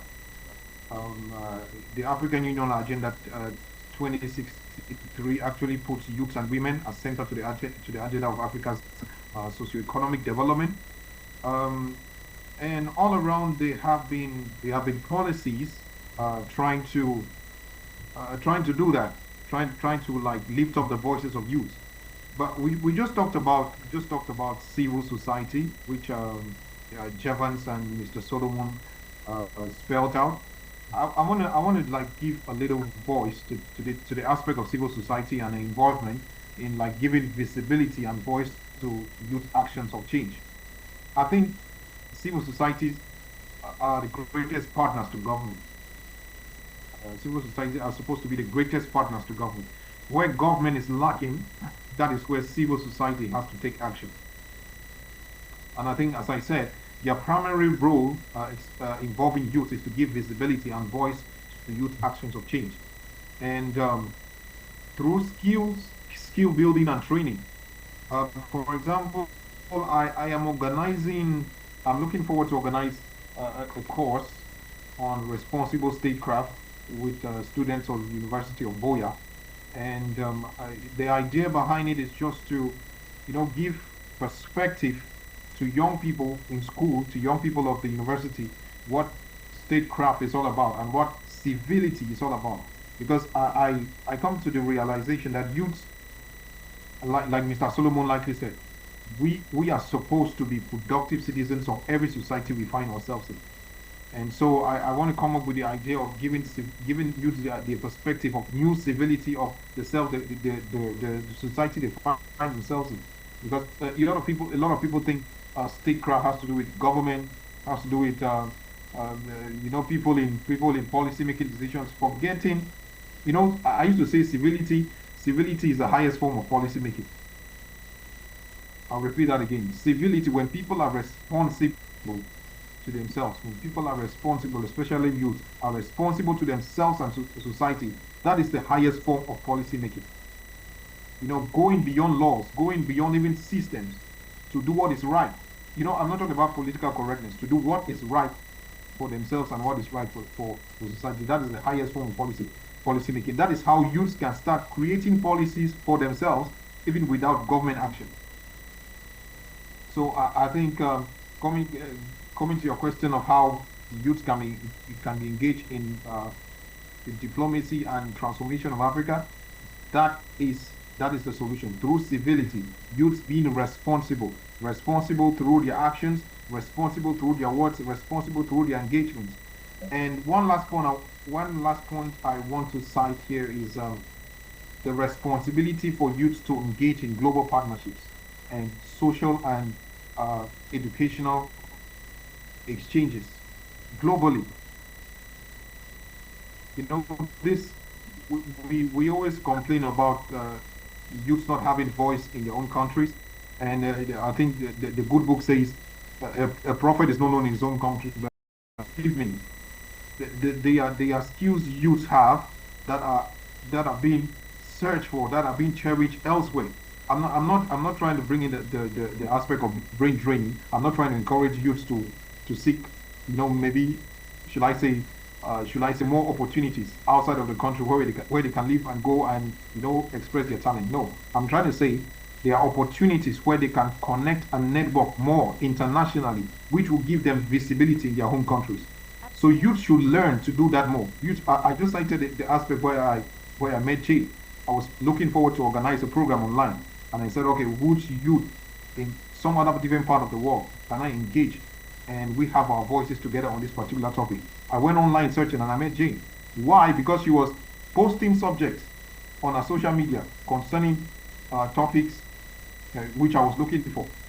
I'm actually hosting a podcast titled the President's Diary Podcast, in which I engage, with other youth leaders around the world and leaders around the world to address issues on global international relations and diplomacy and all that. And most of the times I go on social media and I search. So I'm trying to use my example as an example in which youth can copy. The level in which you will grow at home, in which you will grow in your country, is determined by the global partnerships you create. So I'm trying to encourage every youth, whether in Africa, in Cameroon, or wherever they are in the world, utilize your global partnerships. Capitalize on the relationships you have globally. That's my solution to that. Absolutely, very practical. Enjoy with you. Let's look at how the workshop of the future by Globus and other partners in Congo Brazzaville probably has come to cement the people-to-people diplomacy that will probably be a platform to showcase talent and innovation among the young people and make them more like community builders that will help reduce some of the problems that young people do have, and also reduce them from being radicalized and used as a political tool for people with selfish political rhetorics and agenda. Absolutely. I mean, with the workshop of the future, youth got an opportunity to think of innovative solutions. They were not just being witness to something and silently, rather they were actively involved in solution-based ideas. And that is the key. In the beginning only, I spoke about channelizing the youth energy, and this is a classic example of how we can channelize the youth energy towards the right goals. we have spoken a lot about government participation by the youth in government decision making and stuff like that. However, we have to go a little backward. We are talking about youth having the agency. Yes, of course, that is one thing that is very important, that youth should perceive themselves as somebody who's contributing to nation building and also contributing at the global level. But where does it begin? We have to go backward. Education, civil society, value-based education. When I say education, it is not only the 3 hours reading, writing, and arithmetic, or for that matter, physics, chemistry, biology. I'm talking about values-based education. If we are not going to vote, that is our problem. But why are we not responsible? We have spoken enough about the responsibility, but what is wrong in the larger civil society or in the larger global order that we have become so apathetic? Why are we not taking responsibility? We have to think about that. Because we are busy probably in small little things in life. We are not giving importance to the macro things. In the beginning, we spoke about Maslow's hierarchy of needs. But yes, the basic needs are important, but if we only restrict ourselves to that, then the nation does not come. Then we are only talking about our own needs. So we have to think beyond me as a person. I have to talk of myself as a citizen of my country, as a citizen of this planet. Only then I would be responsible for my actions. And I strongly believe in the power of thoughts, words, and actions. This is exactly what I'm saying, that we have to become responsible not only towards our countries, but towards the world at large. The government can only make policies. They can probably implement it to a certain level. But the actual work comes on to the citizens. There's a very interesting movement that was started by the government of India around cleanliness. That was started by the Honorable Prime Minister. That was called Swachhta Abhiyan. Now, if as a citizen, I am not responsible, if I am not responsible for keeping my house clean or for the surroundings clean, do I expect the government to come and clean everything? So finally it is on the citizens, and for citizens to become more responsible, it boils down to the education. The problem in the education system right now is we are talking about self-interests only. But as global citizens, self-interest is a very petty thing. We have to think of global interests. And that is where I started about Vasudev Kutumbakam, where the whole world is considered a family and we have to think of the larger goods. So once we start thinking like that, again, for thinking like that, there is a role of the government, there is a role of media, there is a role of civil society, there is a role of social media for that matter. There are so many influencers, we have spoken about that, who have been putting illogical content. Probably if we can have more influencers who are creating content for the nation, for the world, that will motivate our younger generation towards doing something better for the society. So I strongly believe how the narrative that we set, if that becomes trendy, trending is the new buzzword these days. So working for the society should become the trending thing. I saw the workshop of the future. There was an initiative around gaming, wherein for every good task you do, there were some points given to you, and probably then you can use those points for something else. This is a beautiful initiative. And these are the initiatives I'm talking about, and I'm glad that Workshop for the Future created a platform wherein youngsters, youth of Congo probably came up with such wonderful ideas. We need more such ideas where goodness becomes the way of life. We have to change how we live our lives. That should become the motto. Service before self should become the motto. And only then, probably, we will look at a world which is more cohesive, where every person, youth, female, male, geriatrics, everyone get the right role for themselves and they can contribute equally to the society. It is not a fight between the younger generation and the older generation. Once we start thinking together for the global good, it no longer remains a fight between two generations. Absolutely. Think together for the global good, and of course, identifying the respective tax or tax that each and every stakeholder has to play to ensure that we give meaning again to this definition of the world as a global village. And we are going to probably take one last, interaction from you. Gentlemen, to culminate today's show, which is probably very engaging. We hope that, like you said, Jan, that it can become a trend to see how young people are discussing, the problems pertinent to them, and see how they can become more relevant in creating content that do matter, that will make other people become functional citizens, if I should borrow your word, Solomon, of the society in which we live. I'll start off with you, recommendations and probably prospect of such a platform like the Workshop of the Future, and how it can transcend Congo Brazzaville to other parts of the African continent to ensure a positive PR narrative that will have a drastic shift of mindset and exposure towards having the solutions that we actually need to see about the total transformation of the continent.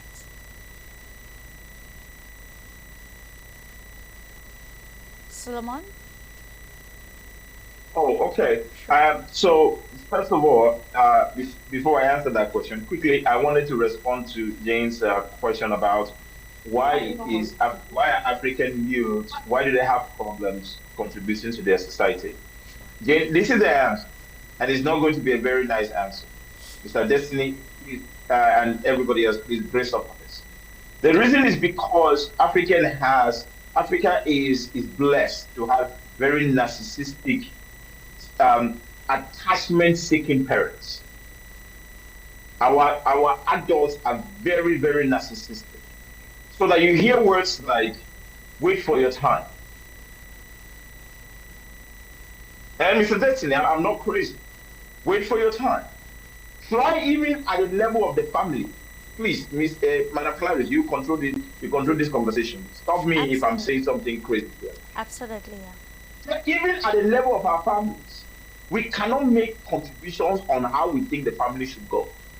We cannot put our parents down and say, Papa and Mama, I think we should do this instead of this. It's impossible. So that we have grown with the attitude of waiting for things to be handed down and permission to be handed down to us to do things. Even the things that do matter.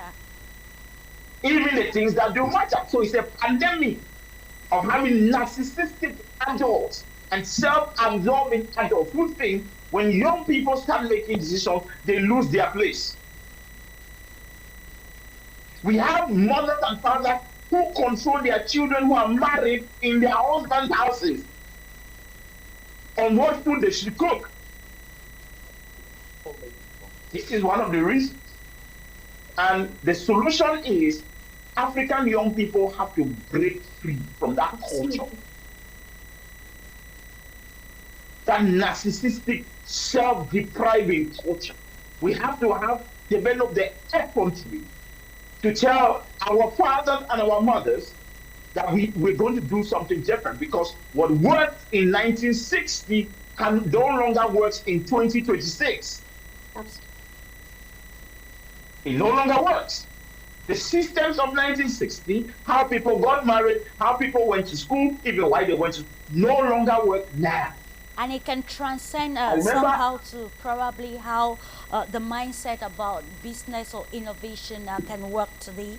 absolutely. I remember, Clarisse, how I argued with my uncle for months to let his son go to a computer school instead of going to study geography in the university.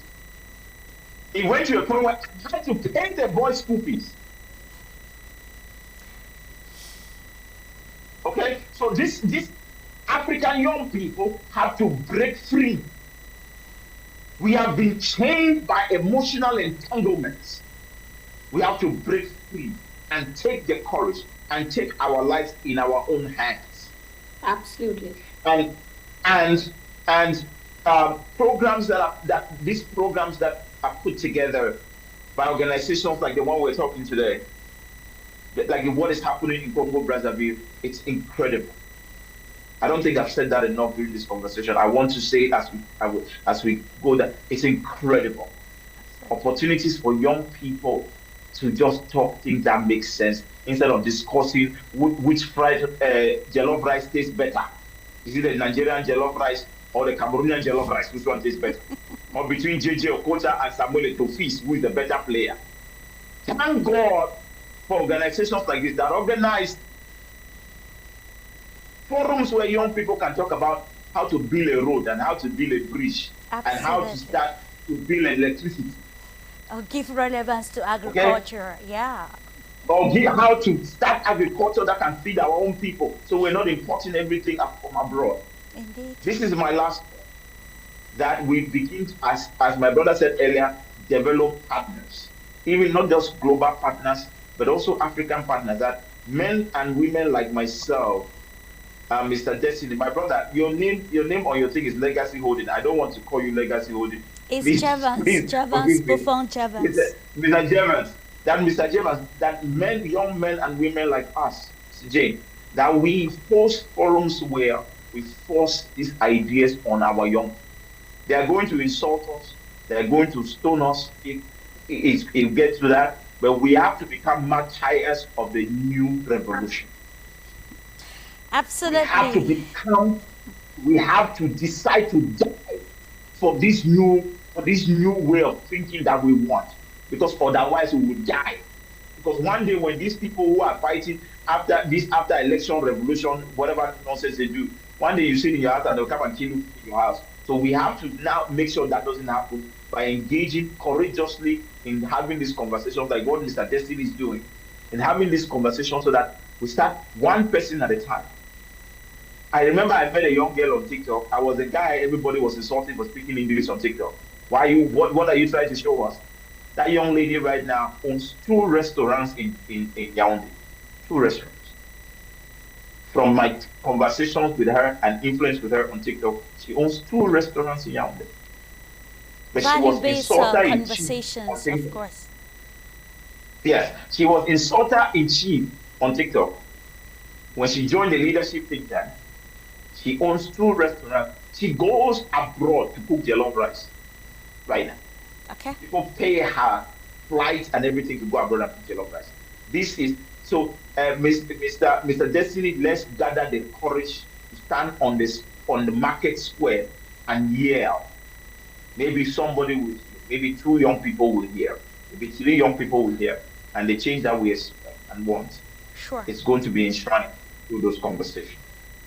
Indeed, having a positive for, peer groups will lead to this total transformation together to work for actually the future of Africa.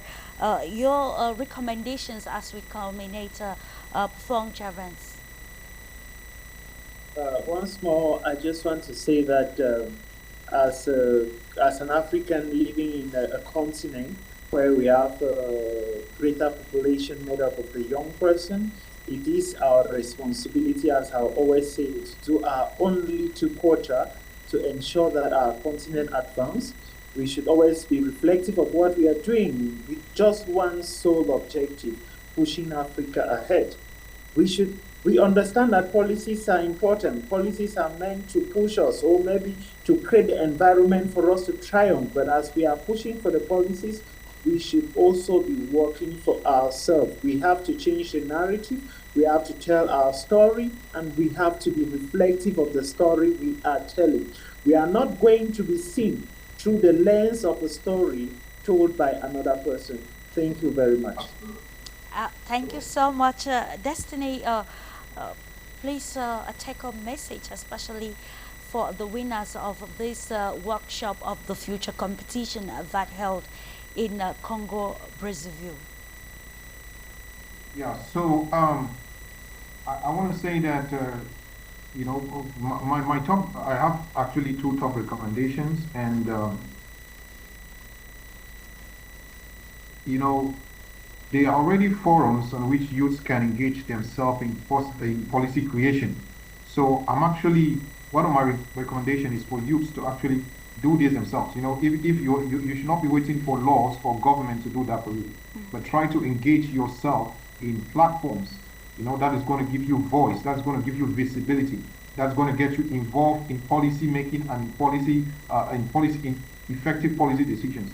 Another recommendation is for to engage in high skill and educational development for your own sake and for the sake of your community.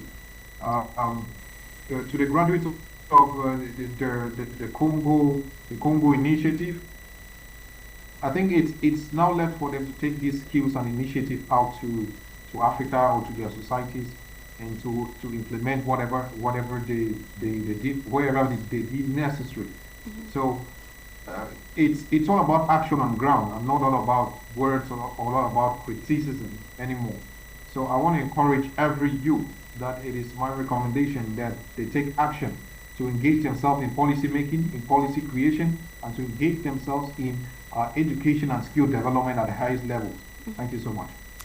Thank you so much, ladies and gentlemen. I want to take this opportunity to appreciate the panel of experts because, of course, of the mastery of the subject matter, for their very practical and realistic analysis pertaining our topic for discussion, youth policy and perception, and how the workshop of the future actually served as a catalyst to uncovering, understanding again the problems and possible solutions that can be provided, especially youth-related problems across the African continent. It starts with the mindset changing perception. It starts with actually exposing yourself to what aligns with your personal values that will, eventually make you a thought leader in probably project management or other aspects of utmost importance or relevance pertaining the development of your respective nations. It will help, through collaboration to work globally, think globally, and apply to an extent locally to ensure that we become, very good actors or stakeholders in ensuring community building and the transformation of our respective nations in the world of multipolarity. And it's actually an assignment, or probably another huge task that is being presented to the organizers of the workshop of the future, to ensure that we have sustainability, which is usually a problem after such endeavors, to ensure that this is exemplary together with other initiatives already functional across the African continent, to ensure that we build the Africa we want, to ensure that youth do not actually make themselves heard only when it has to do with protest, to actually emulate the revolution of change, like what we're seeing now in Burkina Faso and other states that have taken over the trajectory of change and development in their respective nations. I want to thank you all, ladies and gentlemen, for trusting to this rendezvous as we continue to discuss the things that do matter. We share knowledge, and I want to borrow this mantra from Afro Skills that is being said that transforming Africa with knowledge and, of course, with an initiative like the Workshop of the Future under the auspices of the Global International Organizational Association. Thank you so much, and I wish you a lovely moment as you stay in the company of programs on your Pan-African Media Television. Do have a lovely weekend, you all.